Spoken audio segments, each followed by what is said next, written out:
کسی جانور کو غیر اللہ کے نام پر چھوڑنا یہ مشرکین مکہ کا طریقہ ہے۔ شریعت میں غیر اللہ کے، چاہے وہ کتنا بھی بڑا اللہ کا برگزیدہ بندہ ہو، اس کے نام پر کوئی جانور چھوڑنا جائز نہیں ہے۔ اللہ کے نبی صلی اللہ علیہ وسلم نے کبھی حضرت ابراہیم اور حضرت موسیٰ اور حضرت عیسیٰ اور حضرت نوح کے نام پر جانور چھوڑنے کا حکم نہیں دیا۔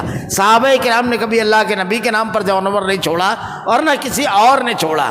یہ جو جانور چھوڑے جاتے ہیں یہ مشرکین مکہ کا طریقہ ہے۔ مشرکین مکہ جو تھے اپنے بزرگوں کو خوش کرنے کے لیے بہت سارے اعمال کرتے تھے۔ ان کے جو درمیان نیک لوگ گزرے تھے، جیسے عزا ہے، لات والعزا ومناۃ الثالثۃ الاخری، اس کا کام یہ تھا کہ وہ حاجیوں کو ستوں میں پانی گھول کر کے پلایا کرتا تھا۔ بڑا اچھا آدمی تھا، نیک آدمی تھا، اس کو انہوں نے پوجنا شروع کر دیا۔ ایسے ہی قوم نوح کے لوگ تھے، ود، سواع، یغوث، یعوق، نصر، یہ نیک لوگ تھے، ان لوگوں کو ان لوگوں نے پوجنا شروع کر دیا، ان کی عبادت کرنے لگے۔ مشرکین مکہ کا عقیدہ اللہ قرآن میں نقل کرتا ہے کہ ہم لوگ اپنے معبودوں کو یہ جو پکارتے ہیں ان کو معبود نہیں سمجھتے ہیں، ان کی عبادت نہیں کرتے ہیں۔ ما نعبدهم الا ليقربونا الى الله زلفى، یہ ہم کو اللہ کے قریب کر دے میں، صرف اس کے لیے ہم اس کو پکارتے ہیں۔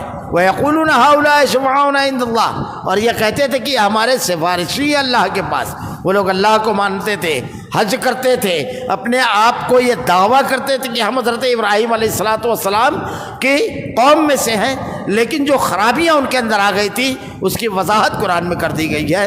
تو ایسا جانور وہ بھی حرام ہے۔ اس کے بعد اللہ تعالیٰ نے، تو وہ لوگ یہ عزا کے نام پر بھی جانوروں کو قربان کرتے تھے، بلکہ ایک بڑا مشہور واقعہ ہے۔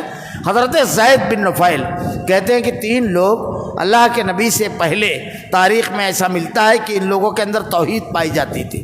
اس میں ایک تھے زید بن نفیل۔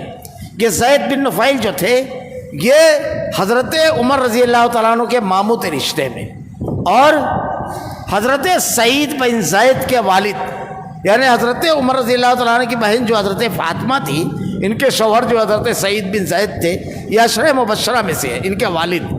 ان کا معاملہ یہ، کعبۃ اللہ کو ایک مرتبہ ٹیک لگا کر بیٹھے ہوئے تھے، کچھ لوگ ایک بکری لے کر آئے اور لا کر کے اپنے بت کے سامنے انہوں نے قربان کی۔ جب انہوں نے قربان کی تو یہ کہنے لگے کہ بڑا عجیب و غریب معاملہ ہے، بکری اللہ نے پیدا کی، بارش اللہ نے برسائی، گھاس اللہ نے پیدا کی، بکری گھاس کھا کر کے بڑی ہوئی، اس کا تو کچھ نہیں ہے جس کے نام پر قربان کر رہے ہو تم، یہ تو عجیب و غریب معاملہ ہے۔ یہ جب جملہ کہا تو حضرت خطاب، حضرت عمر کے جو والد تھے، انہوں نے ایک تماچا مارا ان کو اور کہا اب ایک لفظ اگر نکالو گے ہمارے بتوں کے بارے میں تو تم کو قتل کر دیں گے۔ ان کے بارے میں ایسا ملتا ہے کہ یہ نکل گئے تھے مکہ سے اور ان کو قتل کیا گیا تھا، لیکن جب ان کو قتل کیا گیا تو ان کے آخری الفاظ یہ تھے کہ میں لوگوں کے شرک سے بری ہوں، اے دنیا کے بنانے والے خالق، میں نہیں جانتا کہ تجھ کو کس طرح پکارا جائے، لیکن میں ہر قسم کے شرک سے بری ہوں۔ تو ان لوگوں کا معاملہ یہ تھا کہ بتوں کے اوپر وہ چڑھاوا کرتے تھے، بتوں کے نام پر جانور قربان کرتے، جانور چھوڑتے تھے۔ اللہ تعالیٰ نے سب کو تفصیل کے ساتھ بیان فرمایا۔